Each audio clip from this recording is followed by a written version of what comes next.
going, everybody? Welcome back to the channel. My name is Ace and today we are checking out Dire Straits' Calling Elvis. So I did a little research on the lineup of who was in the band at this time, and it looks like there was a slight change up. So from what I can tell, everybody else for the most part is still here. You still got Mark Knopfler doing vocals and guitar. You still have John Illsley doing bass. You still have Alan Clark doing keyboard.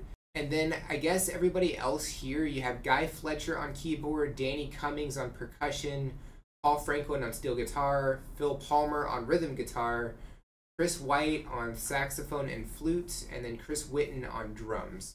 We got quite a bit of percussion, quite a bit of brass going on here. So I'm excited to check this out, so I say we go ahead and get started. But before we do, don't forget to like and subscribe. It's cool, it's free, tells me I'm doing the right thing, going in the right direction, all those good things. Don't forget to check out the description of the video as well. There's a lot of cool things in there. All my socials are in there. You can go over there and say hi. Hello. If you're interested in supporting the channel, getting a priority request in, you can check out the Buy Me a Coffee link. The link to the video we're reacting to is also in there. And without further ado, Dire Straits, Calling Elvis. Here we go.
this is like it has like a really different sound from the last two songs that I've reacted to.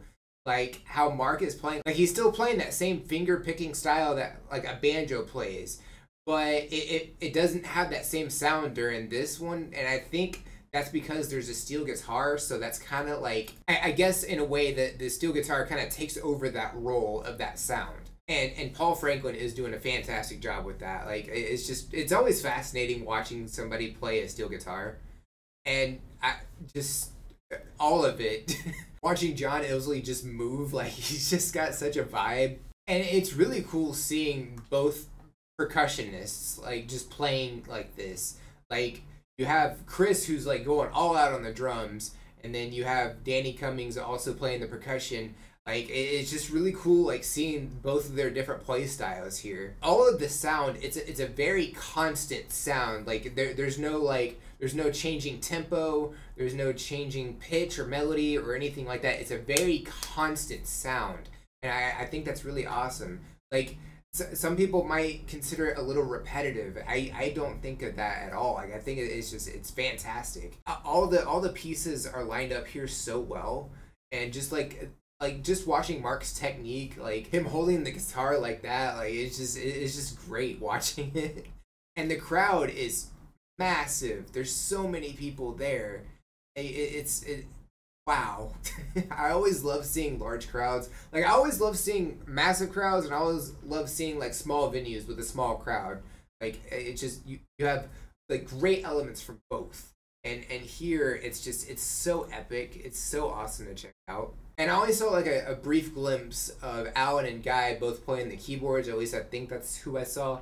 Like they look like they're having like a great time here as well. I think everybody is. Like this is such a like an upbeat song, and like I'm catching a bunch of Elvis Presley songs, and I'm guessing that's actually what this song is about. It's about like calling Elvis, or maybe it's like somebody who is like a huge fan of Elvis, who thinks Elvis is still alive and is trying to get a hold of him. But yeah, I'm really loving this. I definitely need to check out the rest of it. So I say we go ahead and get back to it. So here we go.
Just absolute lunacy. I love how everybody got their own like little segment. We had a percussion like chunk of the song where like they were just both going off, which was fantastic. Both guitar and steel guitar playing off each other, both guitars playing at the same time. And I guess there wasn't really a rhythm guitar for that portion. They were both playing like guitar, like just straight up lead guitar, and I think that's fantastic. I didn't see a flute or a saxophone, so I guess they listed everybody in the description of this video that we're watching, like just that played at the concert, but I guess this specific song did not have those, at least not that I saw. Let me know if I'm right or wrong. But yeah, I mean, this whole thing was just off the wall bonkers. The sections with the percussion, like that was fantastic. Like both of them were going off. Like it's so good. And then there was just like this little section of guitar where Mark was playing, and I was like, man, that might be my favorite part of this song. But yeah, I mean, this whole performance was fantastic. It was definitely awesome. 9 minutes was too short, I feel like. Well, almost 10, but it still did not feel like it was enough. It definitely did not feel like it was 9-10 minutes. They just flew by. So yeah, Dire Straits. Y'all have any suggestions or anything I should know about? Definitely drop those in the comments below. Would love to check those out. Don't forget to like and subscribe. It's cool. It's free. It tells me I'm doing the right thing, going in the right direction, all those good things. Don't forget to check out the description of the video as well. There's a lot of cool things in there. All my socials are in there. You can go over there and say hi. Hello. The release schedule. I always drop on the socials a couple days early, so if you would like a sneak peek as to what's coming out the following week, that's the best way to do that. If you're interested in supporting the channel, getting a priority request in, you can check out the Buy Me Coffee link. Each request is only $5 and it helps me out a bunch. The link to the video we reacted to is also in there. And if you made it to the end of the video, comment #calling Elvis. I think that's it for this reaction. I'll check you on the next one. Bye guys.